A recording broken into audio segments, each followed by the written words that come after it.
ससुराल बैठ गई जिठानी। बेटा निशा, इस बात से हमें कोई ऐतराज नहीं अगर तू शादी के बाद नौकरी करना चाहे। हम तो मॉडर्न विचार वाले लोग हैं। हमें तो खुशी होगी अगर बहू बेटे के साथ कंधे से कंधा मिलाकर चलने की इच्छा रखे।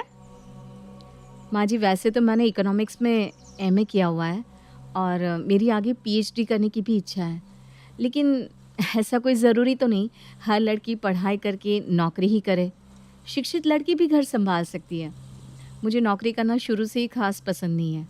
शादी के बाद अपनी घर गृहस्थी और रिश्तों को सहज कर रखना मुझे ज़्यादा अच्छा लगेगा। चलो जैसे तुम्हारी इच्छा बेटा, हम तुम पर किसी तरह का कोई दबाव नहीं डालेंगे। शादी के बाद तुम्हें काम करना है या घर रहकर घर गृहस्थी संभालनी है, यह पूरी तरह से तुम्हारा ही निर्णय होगा। जल्दी ही निशा की शादी भानु के साथ हो जाती है और शादी के बाद निशा पहुंच जाती है अपने ससुराल। निशा के परिवार में सास ससुर के अलावा एक कंवारा देवर भी था। चूंकि निशा को घर गृहस्थी संभालना बहुत अच्छा लगता था, इसलिए जल्दी ही उसने पूरे घर को बहुत अच्छे से संभाल लिया था। सबकी पसंद नापसंद का ख्याल रखना, सबके लिए खुशी खुशी सारे काम करना निशा को बहुत अच्छा लगता था। यूं ही घर गृहस्थी के काम निपटाते और सबकी ज़रूरतों का ख्याल रखते रखते 7 साल का लंबा समय बीत जाता है। इन 7 सालों में निशा 2 बच्चों की माँ बन गई थी। शौकिया तौर पर गृहिणी बनने की जो जिम्मेदारी उसने चुनी थी, अब उसे निभा पाना उसके लिए एक बहुत बड़ी चुनौती बन गया था, क्योंकि संयुक्त परिवार में 2 बच्चों के साथ सबकी इच्छाओं पर खरा उतर पाना कोई आसान काम तो होता नहीं। ठीक ही कहते हैं, गृहस्थी एक चक्की है जिसमें अच्छे अच्छे पीस कर निकलते हैं। आज वाली निशा में और 7 साल पहले की निशा में ज़मीन आसमान का अंतर है। मेरे बाल, कपड़े, बातचीत, यहाँ तक कि सोचने के तरीके में भी अंतर आ गया है। कौन समझेगा कि मैं वही लड़की हूँ जिसके कपड़ों पर एक सलवट नहीं पड़ सकती थी। और आज मेरे कपड़े कभी आयरन हो ही नहीं पाते। सबके कपड़े आयरन करने के बाद मन में यही आता है कि मुझे कहाँ जाना है, आयरन की ज़रूरत ही क्या है। कभी कभी तो मुझे अपने निर्णय पर खुद ही शक होता है, कहीं मैंने हाउसवाइफ बनने का निर्णय लेकर कोई गलती तो नहीं कर दी। निशा अपने सवालों की उधेड़ बुन में लगी थी कि तभी सास शन्नों की आवाज़ से उसकी तंद्रा भंग हो जाती है। अरे निशा बहू सो गई क्या? पता नहीं पूरा दिन अपने कमरे में पड़ी क्या करती रहती है। घर में काम ही कितना है, पूरा दिन पड़ी बिस्तर तोड़ती रहती है। कितनी ही आवाज़ें लगा लो, मजाल है जो ये सुन ले। जी माँ जी, क्या हुआ? अरे क्या हुआ क्या, सो गई थी क्या? कितनी नींद आती है तुमको भाई? मम्मी जी, सोई नहीं थी और कभी सो भी नहीं पाती हूँ। दोपहर में मैं अपने कमरे में सोने नहीं, बच्चों को पढ़ाने के लिए जाती हूँ। उसके बाद शाम की चाय, खाना, कपड़े आयरन करना। मेरे पास कामों की कोई कमी है क्या? अरे अच्छा ठीक है, थोड़ी देर में नुक्कड़ वाली बुआ आएंगी, उनके लिए चाय नाश्ता बना देना। और हाँ, फिर से आवाज़ ना लगाना पड़े, खुद से लेकर चली आना। ठीक है माँ जी, बना दूँगी। हाउसवाइफ बनते हुए मैंने कभी ये नहीं सोचा था कि दिन के 24 घंटे भी काम करने के बाद समय कम पड़ जाएगा और फिर भी किसी को मेरा किया काम दिखाई नहीं देगा। शाम को, माँ जी आज आलू की कचौड़ी बना देती हूँ, मुझे बहुत पसंद है। काफ़ी दिन से मन कर रहा था खाने का। खाना हमेशा बाहर नौकरी करने वालों की पसंद को ध्यान में रखकर बनाया जाता है। हमारा क्या है, हम तो घर में रहते हैं, घर पर चाहे जो खा सकते हैं। लेकिन बाहर निकलकर नौकरी करने वाले को दिन भर मेहनत करने के बाद कम से कम पसंद का भरपेट भोजन मिल जाए तो उनकी थकान दूर हो जाए। और तू अच्छे से जानती है कि तेरे बाबूजी कचौड़ी नहीं खाने वाले, उनको तला भोजन नुकसान करता है। तो उनके लिए मैं कुछ और बना दूंगी ना माँ जी। अरे बहुत फुर्सत है तेरे पास सबके लिए 4 तरह के पकवान बनाने की। वैसे तो बड़ा आसान जताती है कि मैं बिजी रहती हूँ। सास के ताने सुनकर निशा अक्सर परेशान हो जाती, लेकिन फिर अपने आप को संतुलित करके एक बार फिर से अपने घर गृहस्थी को सजाने में जुट जाती। निशा बहू, देखो तो ज़रा, मानस के लिए ये रिश्ते आए हैं, फोटो देखकर पसंद करो कौन सी लड़की मानस के लिए अच्छी रहेगी। माँ जी, मुझे ये दीपिका नाम की लड़की बहुत ही अच्छी लग रही है। देखिए ना, पढ़ी लिखी भी है और मानस की पर्सनालिटी के हिसाब से मैच भी कर रही है। आप बताइए, आपको कैसी लगी? सही बताओ बहू, तो मुझे भी यही लड़की पसंद आई थी। अब ज़रा एक बार मानस को दिखाकर पूछ लेते हैं, फिर दीपिका के घर वालों के साथ मीटिंग रखकर आमने सामने लड़की को समझ लेते हैं। ठीक है माँ जी। तस्वीर देखकर मानस को भी दीपिका ही पसंद आई थी। उसके घर वालों से मिलने के बाद जल्दी ही मानस और दीपिका की शादी हो जाती है और दीपिका शादी करने के बाद निशा की देवरानी बनकर उनके घर आ जाती है। शादी के बाद भाभी आपको पता है, नमन आपके हाथ के खाने की बहुत तारीफ करते हैं। कहते हैं मेरी भाभी सुपर वुमन है। अरे 4 लोगों के बराबर का काम अकेली कर लेती हैं और उनके माथे पर शिकन तक नहीं आती। वो तो हमेशा मुझे बस आपके जैसा बनने के लिए कहते रहते हैं। मैंने भी साफ कह दिया, ना बाबा ना, मुझसे भाभी जितनी मेहनत ना हो पाएगी। मैं तो अपने 9 से 5 वाले काम में ही ठीक हूँ। अच्छा भाभी, आप प्लीज़ मेरा लंच बॉक्स ना 8:30 तक तैयार कर देना। मुझे सुबह जल्दी निकलना होता है ना, कल से मेरी छुट्टियाँ ख़त्म हो रही है, तो अब मुझे ऑफिस जाना होगा। निशा आज तक ससुर, पति, देवर और अपने दोनों बच्चों के लिए खुशी खुशी खाना पकाती थी, लेकिन जब से देवर की शादी की बात चली थी, निशा को एक आस सी बन गई थी कि कम से कम अब कोई ऐसा होगा जिसके साथ वो घर के काम शेयर कर सकेगी। कभी अगर तबीयत ठीक ना हो या खाना बनाने का मन ना करे तो देवरानी उसके ना होने पर घर को अच्छे से संभालेगी। लेकिन जब से उसने दीपिका के नौकरी पेशा होने की बात सुनी थी, उसके दिल पर छुरियां चल रही थी। आजकल तो बाकी लोग ही मुझ पर ऑर्डर चलाया करते थे, लेकिन अब ये कल की आई दीपिका भी मुझ पर ऑर्डर चलाने लगी है। निशा उधेड़बुन में लगी थी कि उसकी सास शन्नू की आवाज़ सुनाई पड़ती है। निशा देखो, दीपिका को कल से ऑफिस ज्वाइन करना है। तुम दीपिका से उसकी पसंद पूछ लेना और उसके टिफिन में उसकी पसंद का खाना बनाकर ही पैक करना। पूरा दिन मेहनत करेगी बेचारी, खाना तो अपनी मनपसंद का मिले उसे। मुझसे तो आज तक माँ जी ने कभी मेरी पसंद पूछी ही नहीं। 7 सालों में कभी अगर मैंने अपनी पसंद का कुछ बना भी दिया तो माँ जी हमेशा मुंह बना लेती है। लेकिन दीपिका के आते ही उसे उसकी पसंद का खाना खिलाने के लिए खुद से कह रही है, सिर्फ इसलिए ना कि वो नौकरी करती है और मैं घर में रहती हूँ। तो क्या मैं पूरा दिन खाली रहती हूँ? नौकरी करने वालों से भी ज्यादा काम रहता है मेरे पास। इतने बड़े परिवार की जिम्मेदारी अकेले संभालना कोई बच्चों का खेल है क्या? हाँ, वो अलग बात है कि इतना काम करने के बाद भी घर में मुझे सम्मान न के बराबर ही मिल रहा है। निशा की देवरानी दीपिका निशा का बहुत सम्मान करती थी। वो हमेशा उसके साथ अच्छे से व्यवहार करती। इतना ही नहीं, देवर, पति और उसके बच्चे भी उसे भरपूर सम्मान दे रहे थे। लेकिन उसके मन में गहराई से इस बात ने पैठ जमा ली थी कि वो हाउसवाइफ है, इसलिए उसकी घर में कोई अहमियत नहीं है। देवरानी दीपिका अक्सर अपनी पसंद जिठानी को बताती और सास शन्नो निशा पर दीपिका की पसंद का खाना और नाश्ता बनाने का दबाव बनाती। अगर इसी बीच निशा अपनी पसंद बताने की कोशिश करती तो शन्नो उसकी बातों को काट देती। सास के ऐसे व्यवहार के कारण अब निशा मन ही मन घुटन महसूस करने लगी थी। भाभी, कल आप बढ़िया सा कुछ स्नैक्स और साथ में कॉफ़ी और चाय भी बना लेना। क्या बात है, आज बहुत खुश नजर आ रही हो। कोई आने वाला है क्या? हाँ भाभी, मेरे कुछ दोस्त हैं, काफ़ी दिनों से पीछे पड़े हैं कि मैं उन्हें घर बुलाकर डिनर कराऊं, इसलिए आज मैंने उन्हें इनवाइट कर ही दिया। अरे ऐसे कैसे इनवाइट कर लिया? माँ जी से पूछा है तुमने? माँ जी को ऐसे किसी को भी अपने घर बुलाने से सख्त परहेज है।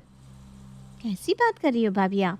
मैंने माँ जी से पूछ लिया था, बल्कि वो तो मेरे दोस्तों से मिलने के लिए खुद बहुत एक्साइटेड हो रही थी। कहने लगी किसी दिन क्यों आज ही बुला ले अपने दोस्तों को। क्या सच में माँ जी ने ऐसा कहा? हाँ भाभी, बिल्कुल सच।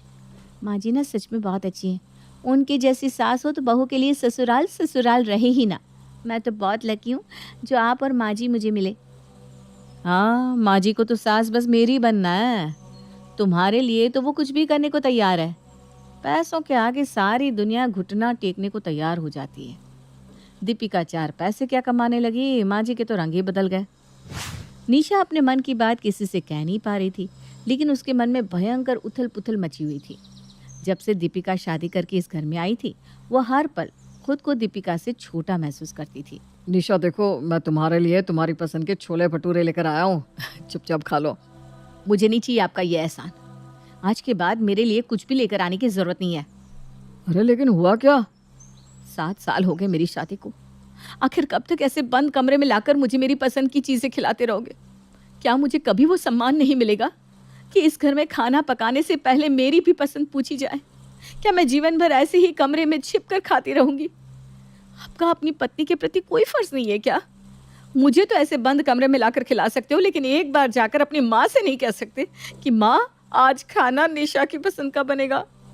कल दीपिका के दोस्त घर पर आ रहे हैं और माँ जी को इस बात से कोई एतराज नहीं है। याद है ना, जब मैंने एक बार अपनी सहेली को यहाँ बुलाना चाहा था तो माँ जी ने क्या कहा था?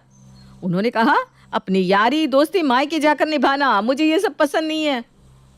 फिर आज माँ जी ने दीपिका को कैसे हाँ कह दिया? जी भर बातें सुनाने के बाद निशा मुंह फुलाकर सो जाती है। अगले दिन दीपिका के दोस्तों की स्वागत की तैयारी में शन्नो बढ़ चढ़कर हिस्सा ले रही थी। कुछ देर बाद दीपिका के दोस्त घर पहुंच जाते हैं। ऊंची हिल की सैंडल्स, सुंदर मॉडर्न ड्रेसेस और खुले बालों में दीपिका की सहेलियां बहुत खूबसूरत और हाई फाई नजर आ रही थी। दीपिका ने भी अपने दोस्तों के सामने फिटेड स्कर्ट और शॉर्ट टॉप पहना हुआ था। कितनी डिफरेंट लग रही है ये दीपिका अपने दोस्तों की पार्टी में। एक मैं हूँ, पूरे कपड़े पहनकर सर पर पल्लू लेकर भी अगर अपनी सहेली के घर कीर्तन में जाना चाहूँ तो कभी माँ जी खुशी खुशी जाने नहीं देती। दीपिका के दोस्तों के सामने मैं तो बिल्कुल गंवार नजर आ रही हूँ। मैं उनके सामने जाऊंगी ही नहीं। क्या सोचेंगे वो लोग? यही ना कि मैं अनपढ़ गंवार हूँ। कुछ देर बाद, भाभी आइए ना आप। आपको पता है सब लोग खाने की बहुत तारीफ कर रहे हैं और आपसे मिलना भी चाहते हैं। अब आपको चल के सबसे मिलना ही होगा। अरे बस बहुत बना लिया आपने नाश्ता, चलो ना हमारे साथ वहीं पर बैठो। अरे नहीं नहीं नहीं, मैं वहाँ नहीं आ सकती। तुम्हारे दोस्त है, तुम आराम से उनके साथ पार्टी करो, मैं यहीं ठीक हूँ। अरे भाभी कैसी बात करते हो आप? मुझे अच्छा लगेगा अपने दोस्तों से आपको मिलवाने में। हाँ, तुम्हें तो अच्छा ही लगेगा जब तुम्हारे दोस्त कहेंगे तुम तो अपनी जेठानी से लाख गुना बेहतर हो। कहाँ तुम नौकरी करने वाली इंडिपेंडेंट लड़की, और कहाँ मैं घर में झाड़ू पोछे के लिए अपनी ज़िंदगी खराब करने वाली देसी गवार। तुम्हारी नाक तो बहुत ऊंची हो जाएगी दोस्तों के सामने, है ना? अरे भाभी चलिए ना, इतना भी क्या सोच रही हैं? मैंने तुम्हें एक बार मना कर दिया ना, मुझे नहीं आना मतलब नहीं आना। तुम्हारी चालाकियाँ मैं खूब समझती हूँ। भाभी भाभी करके अपना मतलब निकालना कोई तुमसे सीखे। भाभी अब मेरे साथ इतना रूखा व्यवहार क्यों कर रही हो? क्या बिगाड़ा है मैंने आपका? मैंने शुरू से नोटिस किया है, मैं आपके साथ चाहे जितना भी प्यार से बात कर लूं, आप हमेशा मुझसे चिड़ी सी रहती हैं। देवरानी की बात सुनकर निशा गुस्से में अपने कमरे में चली जाती है। निशा बेटा कैसी है तू? क्या बताऊँ मम्मी, मेरा घर में मन ही नहीं लगता। मन करता है सब छोड़कर कहीं दूर चली जाऊँ। अरे अरे बेटा ऐसा क्या हो गया? इतने सालों से तो सब कुछ ठीक ठाक था, अचानक ऐसी बातें क्यों कर रही है? ऐसी बातें ना करूँ तो क्या करूँ? अरे नौकरी करने वाली देवरानी के आगे मेरी औकात इस घर में एक नौकर के बराबर भी नहीं रह गई है। अरे बेटा ऐसा क्यों सोचती है तू? ऐसा तुझे किसने कहा कि नौकरी करने वाला घर में रहने वाले से ऊपर होता है, और जो घर में रहकर गृहस्थी को संभाले वो नौकरी पेशा से कमतर हो जाता है? माँ, बातें करने के लिए तो बहुत कुछ कहा जा सकता है, लेकिन सच्चाई जो है ना वो मैं बहुत अच्छे से जानती हूँ। माँ जी ने कभी मुझे साड़ी की जगह सूट पहनने की भी परमिशन नहीं दी। अगर कभी बच्चे होने के समय भी मैंने सूट पहन लिया ना तो माँ हमेशा से टेढ़ी नज़रों से मुझे घूरती रहती। और जब से ये दीपिका आई है उसे तो स्कर्ट और जीन्स पहनने की भी परमिशन मिल गई है। इतना ही नहीं, मम्मी जी तो बड़े गर्व से सबको दीपिका से मिलवाती है। मुझे मिलवाते हुए मैंने कभी माँ जी के चेहरे पर गर्व नहीं देखा, जबकि पिछले 7 सालों से दिन रात चक्की की तरह पीसकर मैंने इस घर को संभाला है। सबके खाने पीने से लेकर घर की साफ सफाई, कपड़े, बर्तन, झाड़ू पोछा, अरे क्या नहीं किया मैंने इस घर के लिए।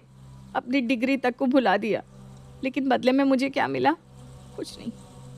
मम्मी, शायद दीपिका इस घर में ना आती ना तो मुझे इस बात का एहसास ही ना होता कि मेरी वास्तव में इस घर में जगह क्या है। उसके आने के बाद मुझे समझ में आया कि मैं तो कुछ हूँ ही नहीं। मैं तो बेवकूफ़ थी जो नौकरी करने के बजाय घर में रहकर सबकी चाकरी करना स्वीकार किया। कितना अच्छा होता अगर मैं भी घर से बाहर निकलकर नौकरी करती।